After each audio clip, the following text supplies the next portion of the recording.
Mengapa begitu banyak manusia merasa hidup ini penuh dengan penderitaan? Pertanyaan ini bukanlah sesuatu yang baru. Sejak ribuan tahun lalu, para filsuf, pemikir, dan guru spiritual sudah mencoba menjawabnya. Dari zaman Buddha di India, filsuf Yunani kuno, hingga psikologi modern, manusia selalu berusaha memahami mengapa di balik semua keindahan hidup, penderitaan tetap terasa begitu nyata. Perspektif eksistensial. Secara eksistensial, penderitaan muncul karena kesadaran manusia itu sendiri. Kita bukan hanya makhluk biologis yang hidup, makan, dan mati. Kita adalah makhluk yang sadar akan kefanaan. Kita tahu suatu saat kita akan kehilangan orang yang kita cintai, pekerjaan yang kita banggakan, bahkan tubuh yang kita rawat.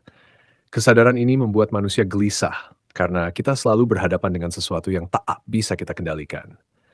Filsuf seperti Søren Kierkegaard menyebut ini sebagai anxiety of existence, kecemasan eksistensial.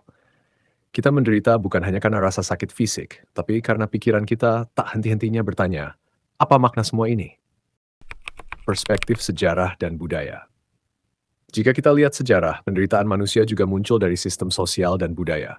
Sejak peradaban kuno, manusia menciptakan struktur kekuasaan, ekonomi, dan hierarki. Di satu sisi, ini memberi keteraturan, namun di sisi lain, ia melahirkan kesenjangan, perang, dan eksploitasi. Rakyat kecil menanggung penderitaan demi kekuasaan segelintir orang. Bahkan di zaman modern, penderitaan hadir dalam bentuk yang lebih halus, tekanan sosial, tuntutan produktivitas, persaingan tanpa henti. Kita hidup di tengah dunia yang mengagungkan kesuksesan materi, sehingga banyak orang merasa gagal hanya karena tidak memenuhi standar itu. Perspektif spiritual.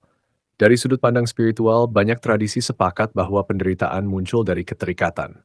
Buddha berkata akar penderitaan adalah tanha, keinginan yang tak ada habisnya. Kita terus mengejar sesuatu di luar diri, harta, pengakuan, cinta, kekuasaan. Tetapi semakin kita mengejar, semakin kita sadar semua itu tidak permanen. Ketika kehilangan, kita merasakan luka. Tradisi lain pun senada. Dalam filsafat stoik, penderitaan bukan berasal dari peristiwa itu sendiri, melainkan dari cara kita memandang peristiwa itu. Dalam sufisme, penderitaan dipandang sebagai jalan pembersihan manusia kembali mendekat pada Sang Pencipta. Perspektif psikologis modern. Psikologi modern juga memberi penjelasan. Rasa sakit emosional seringkali muncul dari konflik batin, antara siapa kita sebenarnya dengan siapa yang kita pikir harus kita jadi.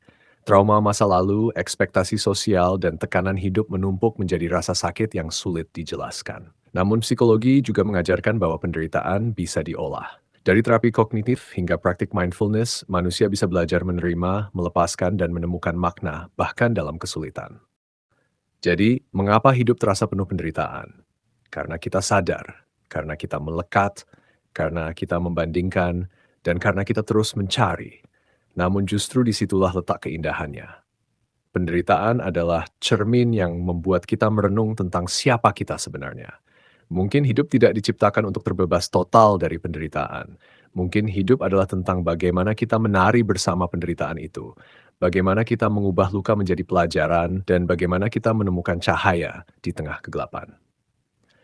Pada akhirnya, penderitaan adalah bagian dari perjalanan manusia menuju pemahaman yang lebih dalam tentang arti hidup itu sendiri. Sejak manusia mulai bertanya tentang makna hidup, satu pertanyaan selalu muncul, mengapa ada penderitaan di dunia ini? Apakah penderitaan adalah hukuman, ujian, atau justru bagian alami dari perjalanan jiwa? Menariknya, hampir semua agama dan ajaran spiritual sepakat bahwa penderitaan bukanlah kebetulan, melainkan bagian dari rencana yang lebih besar. Hindu, karma, dan dharma. Dalam ajaran Hindu, penderitaan dipandang sebagai bagian dari hukum karma, sebab dan akibat dari tindakan. Segala sesuatu yang kita alami, baik atau buruk, merupakan hasil dari energi dan perbuatan kita sendiri, baik di kehidupan sekarang maupun sebelumnya. Namun penderitaan bukan sekadar hukuman, melainkan kesempatan untuk menebus, memperbaiki, dan memperluas kesadaran. Dengan menjalani dharma, jalan kebenaran dan tugas hidup yang selaras dengan jiwa, manusia bisa melampaui lingkaran penderitaan dan mencapai moksha, yaitu kebebasan dari siklus kelahiran dan kematian. Buddha Buddha memulai ajarannya dari pengakuan bahwa hidup adalah dukkha, hidup mengandung penderitaan. Tetapi Buddha tidak berhenti di situ. Ia menjelaskan bahwa penderitaan muncul karena keinginan dan keterikatan. Kita menderita karena ingin segalanya tetap sama, karena tak bisa menerima perubahan, karena tak rela melepaskan. Namun penderitaan juga adalah pintu menuju kebebasan. Melalui jalan mulia berunsur delapan, manusia bisa menumbuhkan kebijaksanaan, moralitas, dan ketenangan batin, hingga mencapai nirvana, keadaan bebas dari penderitaan. Kristen, salib, dan penebusan. Dalam pandangan Kristen, penderitaan memiliki makna spiritual yang sangat mendalam. Yesus Kristus sendiri mengalami penderitaan dan kematian di kayu salib, bukan sebagai hukuman tetapi sebagai bentuk penebusan dan cinta tanpa syarat. Penderitaan menjadi bagian dari proses penyucian jiwa, cara Tuhan membentuk iman dan kasih manusia. Dalam kitab Roma tertulis, penderitaan menghasilkan ketekunan, ketekunan menghasilkan tahan uji, dan tahan uji menghasilkan pengharapan. Artinya, penderitaan bukan akhir, melainkan jembatan menuju kebangkitan. Islam, ujian dan kesabaran. Dalam Islam, penderitaan dilihat sebagai ujian dari Allah, bukan sebagai hukuman semata. Setiap ujian membawa hikmah yang mungkin belum kita pahami. Allah berfirman bahwa manusia akan diuji dengan ketakutan, kelaparan, kehilangan, dan kesusahan. Namun orang yang bersabar dan tetap bersyukur akan mendapatkan kedamaian hati. Penderitaan mengajarkan tawakal, yaitu berserah diri dengan ikhlas tanpa kehilangan usaha. Melalui sabar dan iman, manusia belajar mendekatkan diri kepada Sang Pencipta dan memahami makna sejati kehidupan. Spiritualitas universal. Penderitaan sebagai evolusi jiwa. Dalam pandangan spiritual yang lebih universal, penderitaan dianggap sebagai proses evolusi kesadaran. Jiwa memilih untuk lahir di dunia fisik agar bisa mengalami berbagai emosi dan tantangan. Melalui pengalaman-pengalaman itu, baik suka maupun duka, jiwa belajar tentang cinta, pengampunan, dan kebijaksanaan. Penderitaan bukan tanda bahwa kita gagal, melainkan tanda bahwa kita sedang berkembang. Setiap kesulitan membawa pesan tersembunyi untuk membuka lapisan kesadaran yang lebih tinggi.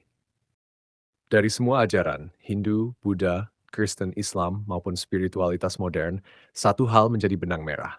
Penderitaan bukan musuh kehidupan, melainkan bagian dari perjalanan menuju pemahaman dan kedewasaan jiwa.